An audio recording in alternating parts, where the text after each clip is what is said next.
Hello, everyone. Welcome back. My name is Arna Sahu, host of Arna's News, where on this podcast channel, I aim to eliminate the gender gap in the STEM fields by featuring inspiring female professionals and highlighting their stories and accomplishments to further encourage girls. Today on episode 71.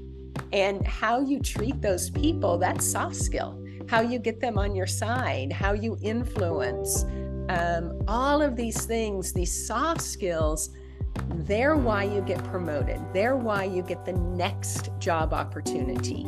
You know, a lot of times people will say things like, it's not what you know, it's who you know. And that's absolutely true. But even more importantly, it's not who you know, it's who knows you. And it's what they know you for. It's your own brand reputation. That is what creates opportunities for you once you get your first job.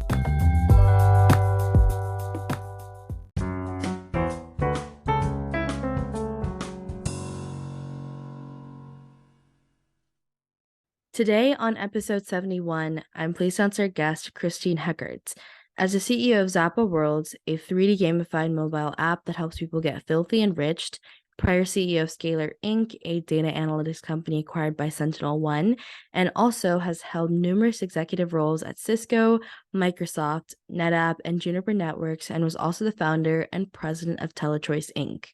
As a veteran of the tech industry with a track record of creating new products and market categories, Christine has been named one of the 10 top strategic thinkers and 50 most powerful people in the technology industry before she was 30, receiving multiple awards like 50 Most Powerful Women in Technology, 2016 Women of Influence, Top 100 Silicon Valley Female Leaders, and 2020 Top Women in Cloud, and also works periodically through Lam Research, a Fortune 250 semiconductor equipment company, Sixth Sense Inc., a privately held data analytics company, Contentful, a digital platform for content delivery, and Next Gen Directors Academy at Berkeley Haas Business School, and several other nonprofits. So thank you so much, Christine, for being here today. Before we dive into the questions, would you like to introduce yourself? Well, hello, Arna, and everybody. Thank you for having me. Yes, all that big, long introduction is just a way to say I'm old. I've had lots of different rodeos and been inside companies. And as you were saying at the end, those are board positions. So it is delightful to be here and to be talking to so many amazing young women. Thank you. So my first question for you is, tell us a bit about your career path. I was born last century, so I am a bit older than all of you. I graduated college in 1988, and I had three options. I was an economics major at the University of Colorado Boulder, and I could have stayed in Boulder. I had a job opportunity there. It was very tempting to just stay in Boulder. I loved it. I could go to New York City and take a job there that was really aligned with my economics degree and quite lucrative. I was interested in joining the Peace Corps. Developing country economics was one of my favorite topics, and that seemed very enticing. But I also had an offer from my fiance, who was my high school sweetheart, to get married and join him. And he had moved to Tulsa, Oklahoma. And that seemed like a long ways in the middle of nowhere. And I had no prospects there. But I took the job, or I took that offer, and I moved to Tulsa, Oklahoma, and I got married. And it took me a long time to find a job there because there wasn't a whole, what do you do with an economics degree? I don't really know still to this day. It's a useful degree in some ways and not at all in others. But I moved to Tulsa, and it actually taught me one of the lessons that I say to people all the time, which is one of the most important decisions career-wise, career decisions you will ever make is who you marry, because it has such an impact on whether that person supports you and your career. And who I married is ultimately what allowed me to become a CEO and actually pursue my own career. And he left his career so I could do that. Not to say you always have to make that kind of choice. Sometimes two careers are possible, but in our case, it wasn't. But anyway, I moved to Tulsa. I got very, very lucky and I got a job with a telecom company doing the new thing at the time, which was data communications, predating the internet, but starting to allow companies to talk to each other using data and sending packets and electronic information instead of just voice. And so I was very early in that. Ultimately, it brought me to Silicon Valley. I've spent more than 20 years here in Silicon Valley in all kinds of tech-oriented jobs, deep tech and entertainment. And now, like you said, I'm in gaming. So I've been very fortunate to kind of follow the opportunity where it leads. And I've always just gotten amazing opportunities. I love that. I mean, you kind of learned a lot through your whole personal journey and also that kind of translated into your professional journey. You learned a lot, had different career opportunities here and there, and here you are today in gaming. So I love that. Yes, it's been fun. And 30 years, I'll tell all of you, 30 years goes by very quickly. Absolutely. And my question for you is, what advice would you give someone wanting to pursue a career similar to yours? And do you have any tips to succeed?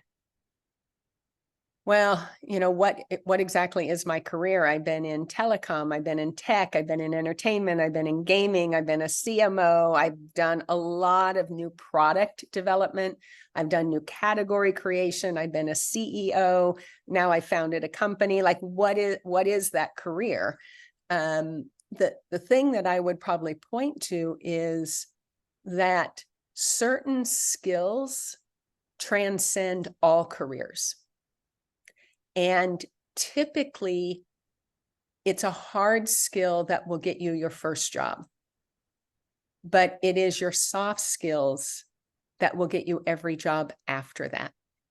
And soft skills are, and believe me, if there's one thing I've had to learn in the course of my career, it's not how to be a better technical person or a better marketer, nothing like that. It's how to be better at the soft skills.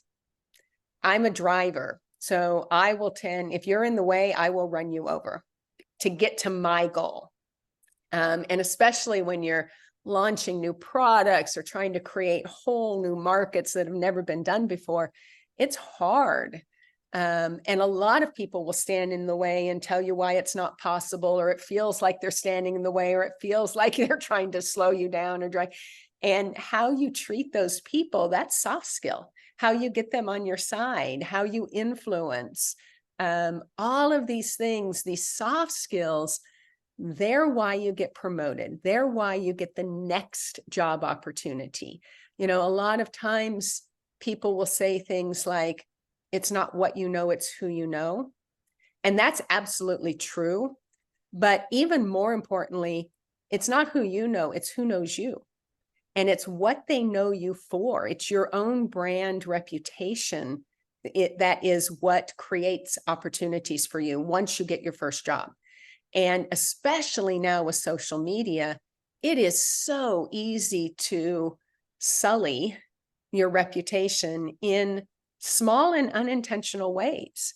And so we all have to be, I think, so much more conscious of how we treat other people, of the unintended consequences of our actions, of our nonverbal communications. These things, they're subtle, but they're very powerful. And, one of the things that I've learned over time is you can't control the world.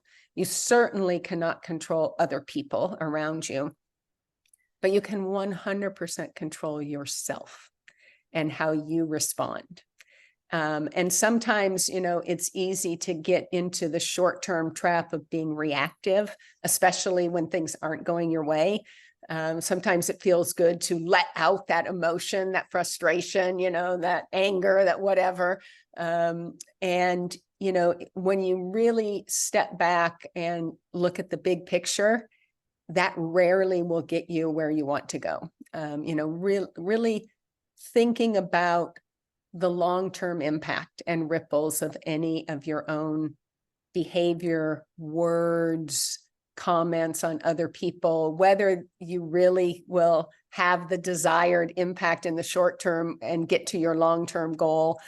Just stepping back, sometimes delaying gratification, taking the high road, all of these things are more likely to result in you being happier and getting to your end goal, let alone all of the ripple effects that we all send every day out into the world. And, how do we make sure we're sending ripples of positivity out in the world and not ripples of negativity? I absolutely love what you just said. Like certain skills transcend all roles and all types of careers because it's not just being technical and the specific knowledge you get in one career that's going to help you transition to other careers. Sure, it might help, but it's those soft skills that kind of build up your character and really helps people understand who you are and your personal brand. Because what you just said before was amazing.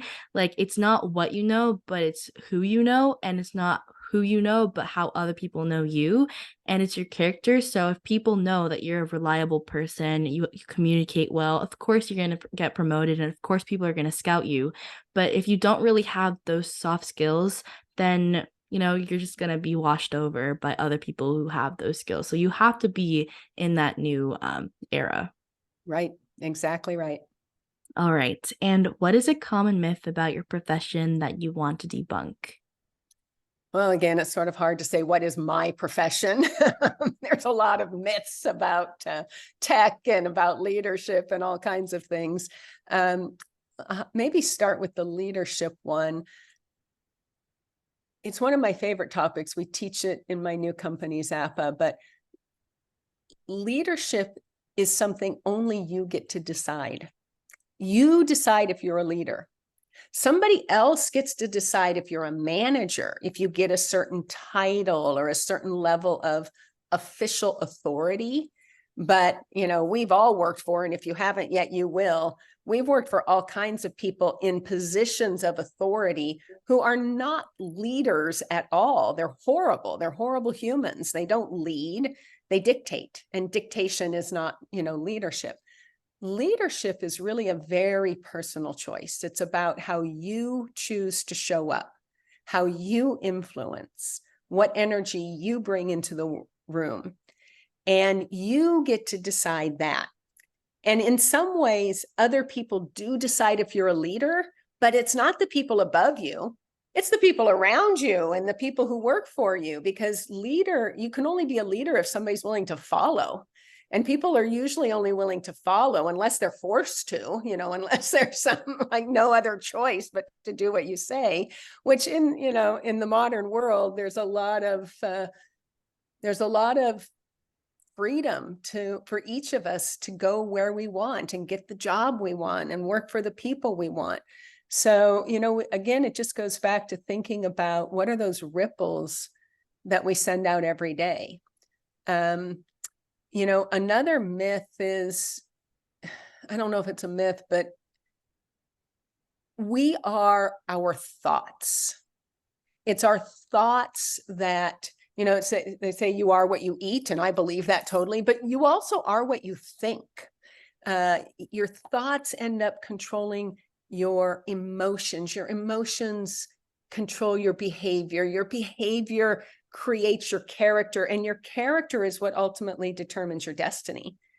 And so, like, really how you think about things is so much more important than any one thing that you do or any one knowledge point. Or, again, you can be the best engineer, you can be the best coder, you can be the best marketer, but, how is it you think? And one of the things we teach at Zappa, but it's my own personal belief, is ground in gratitude. Like if you can start every day with gratitude, if you can end every day with gratitude, there is always something, no matter how bad it gets. We all have bad days. I'm trying to launch a whole new product and company. There's plenty of bad days, frustrating days. Nothing ever happens as fast as you want it to. But if you ground in gratitude, there's always something to learn. If you're around an annoying person, if you work for a terrible boss, and I've had my share of very challenging bosses, We've all had our share of challenging situations, even if somebody, it's as simple as, cutting in line in front of you or cutting you off in traffic. If you just find the gratitude in that, like what are you learning from it? That person is there as a teacher. What are they teaching you? They're teaching you patience. They're teaching you to be gracious. You don't know, you never know what's happening in somebody else's life in their day. Even when you and I are talking and you can seem like the happiest person, I don't know what's happening behind those eyes. I don't know what's going on in your life. And it just never hurts any of us to be compassionate, to lead with kindness, to give people the benefit of the doubt, even when you don't think they deserve it.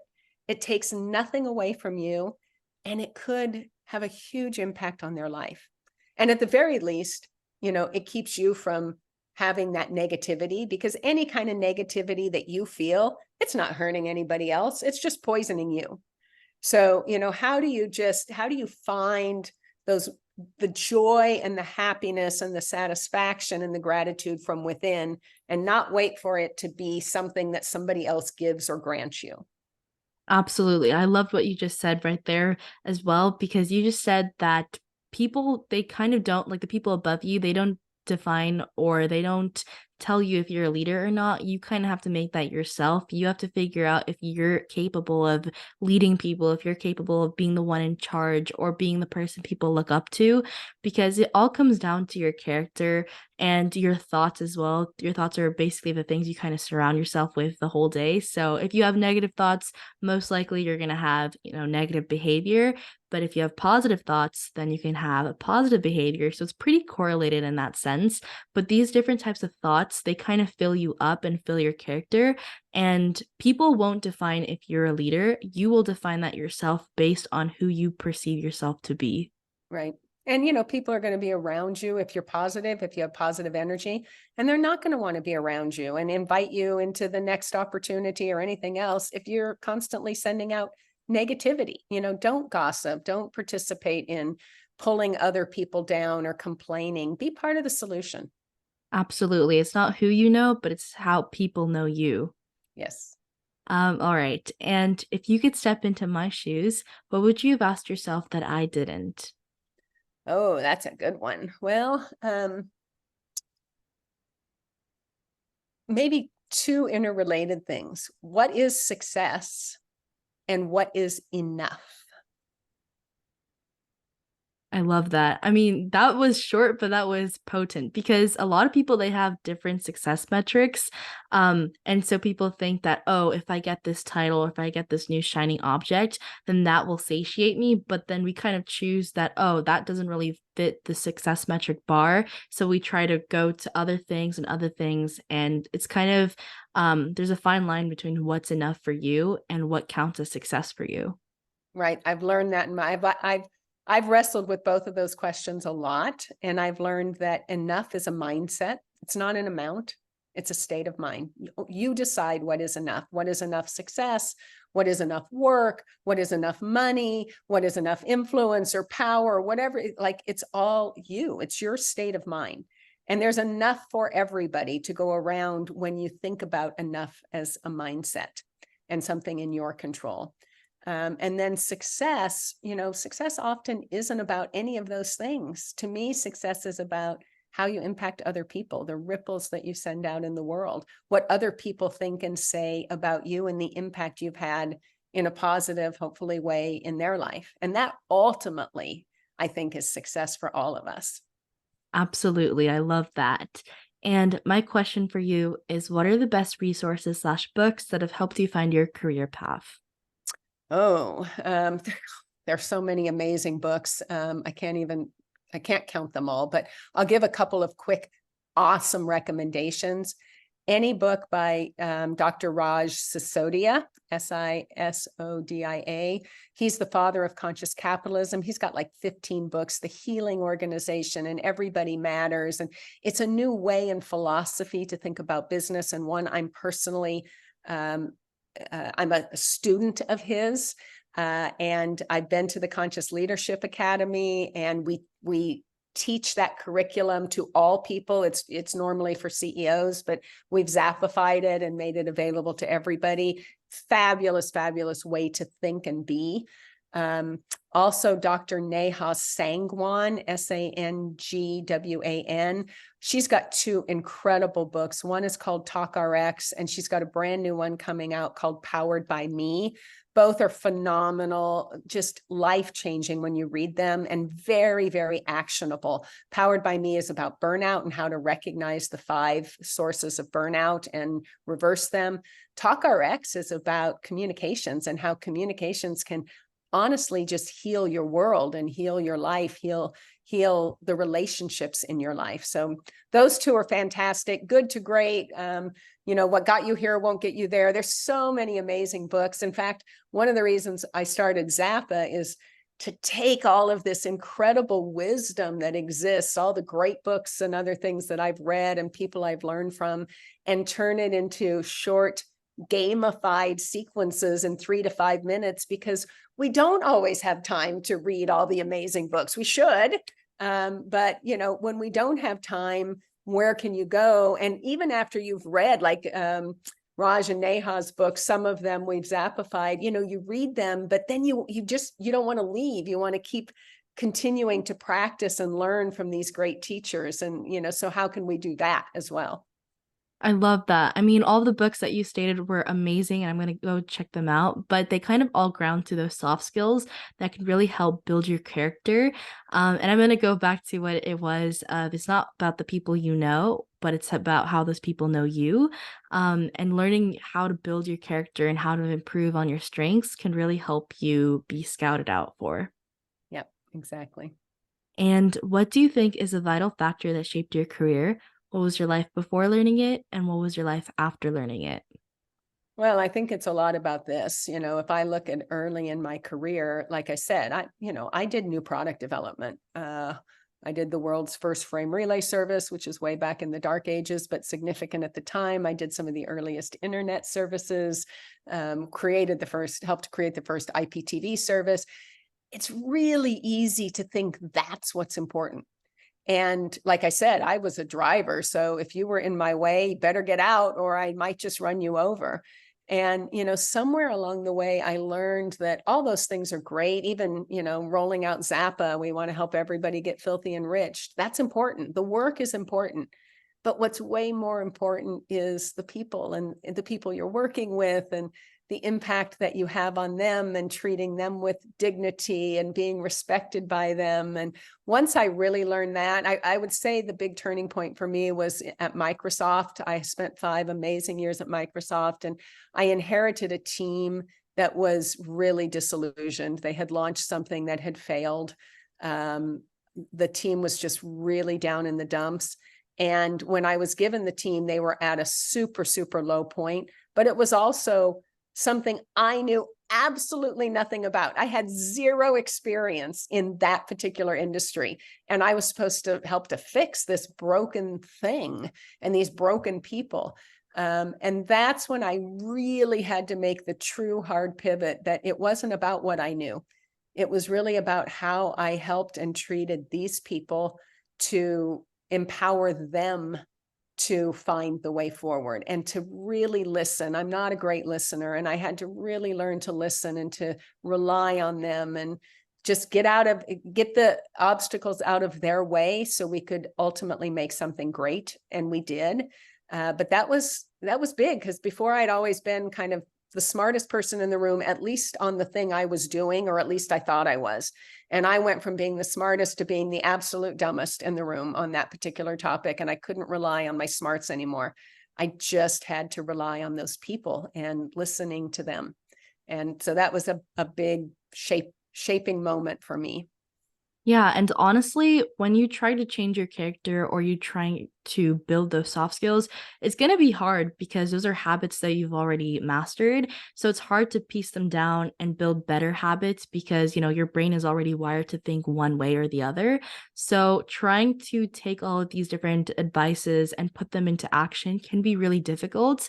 I mean, for you, you always thought that, you were going to be the smartest in the room, but then, you were in an industry that you totally didn't know. So it must have been hard to kind of be in that situation, but you kind of pushed through, you persevered, and you rewired yourself to build upon your character in that sense. So, of course, it's going to be hard, but in the long run, it's going to be much more beneficial. Right. And, I never was the smartest person in the room. I know that now, but I used to think so. It's like, oh, I know I could always rely on my own intellect, or at least my own very hard work ethic, if nothing else. And when you can't rely on that anymore, and you have to rely on other people, that's a big turning point. And, it does all go back to these soft skills and being a good human and listening to other people and helping other people.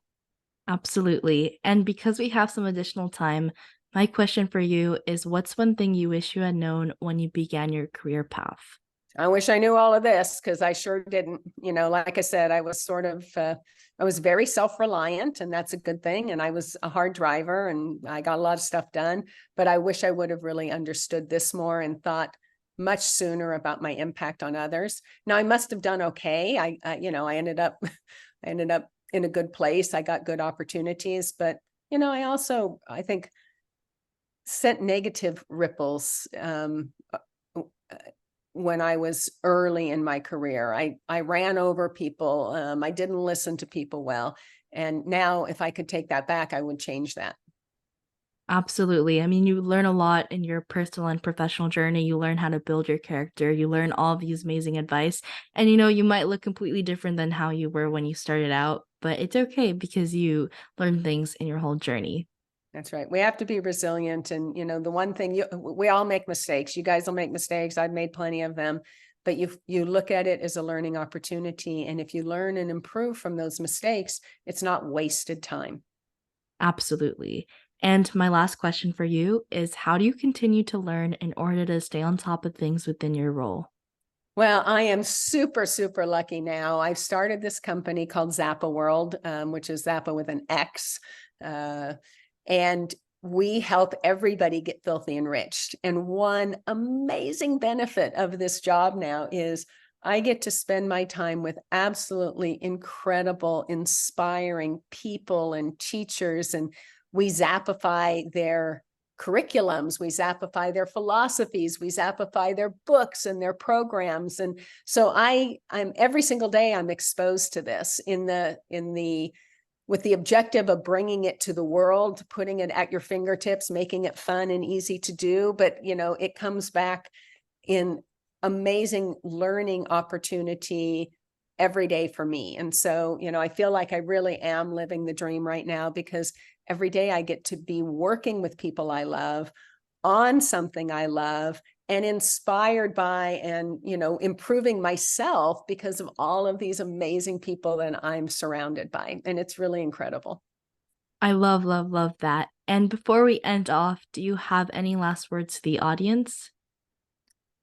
Well, good luck to you all. Stay true and authentic to yourself. Don't let all the feedback from everybody shape you in the wrong ways. Take it constructively, but really follow your hearts. I think business now is different than it used to be, and it is about enrichment, and you deserve that.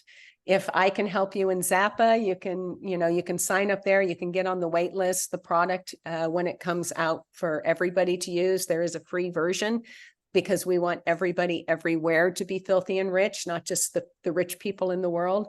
But whatever your path is, be true and be kind and be grateful. Thank you so much, Christine. I love talking to you. Thank you so much, Arna, for having me. And you are very inspirational for following your dream and your path. And you are sending ripples of positivity out in the world by helping others. So you're an amazing example of exactly and everything that I'm talking about. Thank you so, so much.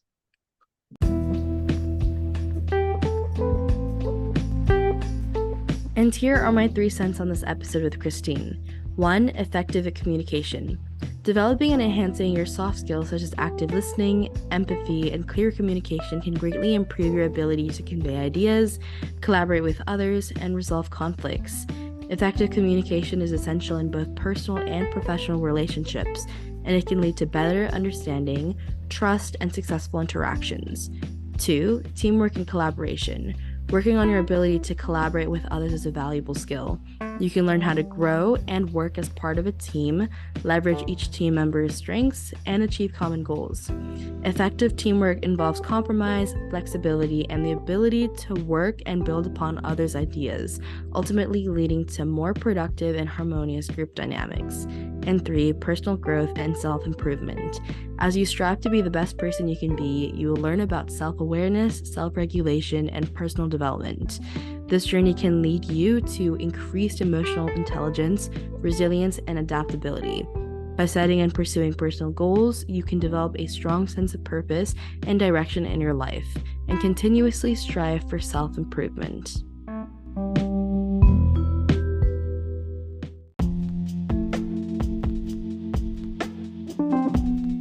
Thus, that concludes the episode for this week.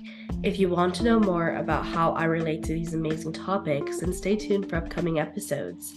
A free way to support this show is by leaving it a 5-star rating and a review on the player you are listening to. Let me know what you enjoy about this podcast, as it's a chance to tell me what you love about the show, and it helps others discover it too. Once again, thank you for finding me, and I hope we stay in touch with each other. Zito, you're listening to Arna Sahu, the host of Arna's News. Toodles!